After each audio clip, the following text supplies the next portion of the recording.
तर साताऱ्याच्या फलटणमधील महिला डॉक्टर आत्महत्या प्रकरणी तपास पुढे सरकलाय।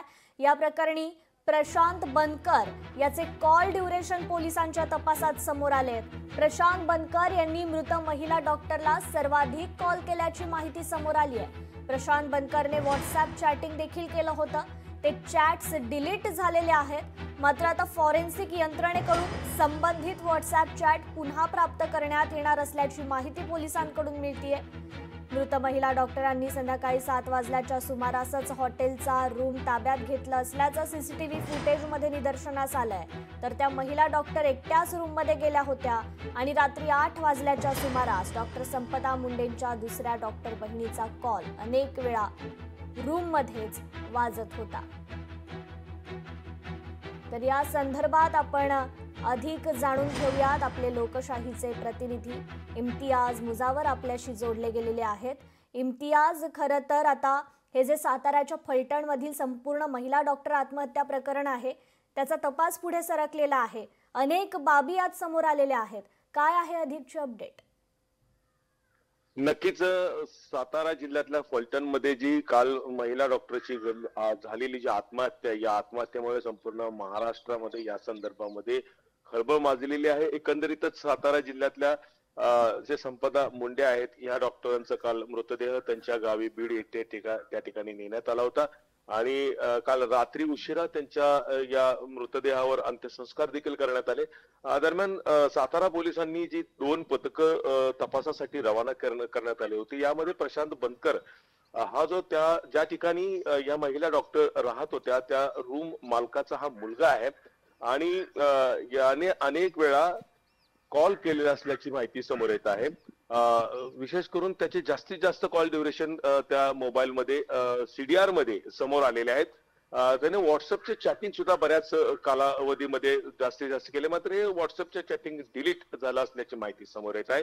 त्यामुळे आता प्रशांत बनकर यानं नेमके जास्तीत जास्त कॉल का केलेले आहेत आणि दरम्यानच्या काळामध्ये ज्यावेळी आत्महत्या झालेली आहे त्या आत्महत्येच्या काही दिवस लगातार हे कॉल्स या ठिकाणी येत असल्याची माहिती समोर येत आहे। एकंदरीतच जे PSI जे बदने आहेत ते देखील या संदर्भामध्ये त्यांचे देखील काही कॉल्स याच्यामध्ये सीडीआरस मध्ये उपलब्ध झालेले आहेत। त्यामुळे आता आणखीन कुणाकुणाचे कॉल यामध्ये आहेत याचा देखील तपास आता पोलीस सखोल करत आहेत।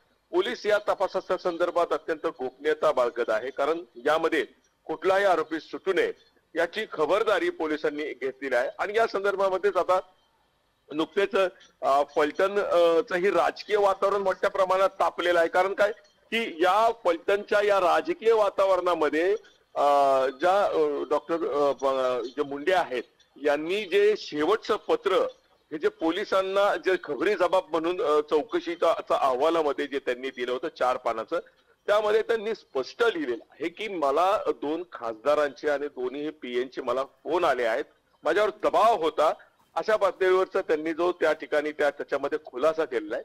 त्यामुळे आता या सगळ्या घटनेमध्ये राजकीय वातावरण देखील मोठ्या प्रमाणात गरमागरमीचं झालेलं आहे। यातच काल रात्री फलटणचे ज्येष्ठ नेते, अजित पवार गटाचे ज्येष्ठ नेते रामराजे नाईक निंबाळकर यांनी देखील या संदर्भामध्ये आम्ही ज्यावेळी यापूर्वी कधीच अशा पद्धतीची घटना कधी घडल्या नव्हत्या, उलट फलटणमध्ये अधिकारी आवर्जून आपली नोकरी व्हावी यासाठी मागणी करायचे, मात्र आताची परिस्थिती नेमकी वेगळी आहे, त्यांचा रोख नेमका कोणाकडे आहे हे देखील आता या निमित्तानं राजकीय वातावरण तापलेलं आहे। आणि याच पार्श्वभूमीवर लगेच फलटणचे माजी खासदार रणजित सिंह नाईक निंबाळकर यांनी देखील या प्रकरणामध्ये सखोल चौकशी व्हावी, सगळ्या 4ही बाजूने तपासण्या व्हाव्यात, संपूर्ण सीडीआरस तपासावेत, कोणाकोणाचे कॉल्स आलेले आहेत ते देखील तपासावेत, असा देखील त्यांनी परखड सवाल उपस्थित करून तपासणीची राज्य सरकारकडे मागणी केलेली आहे। त्यामुळे आता हा सगळा दोन्हीही राजकीय नेत्यांचा विरोधाभास, एकंदरीतच नेमके ते खासदार कोण आहेत, कोणाचे फोन आले होते, हा देखील आता पूर्ण संशोधनाचा भाग बसलेला आहे। त्यामुळे पोलिसांच्या समोर मोठ्या पद्धतीचं आव्हान आहे।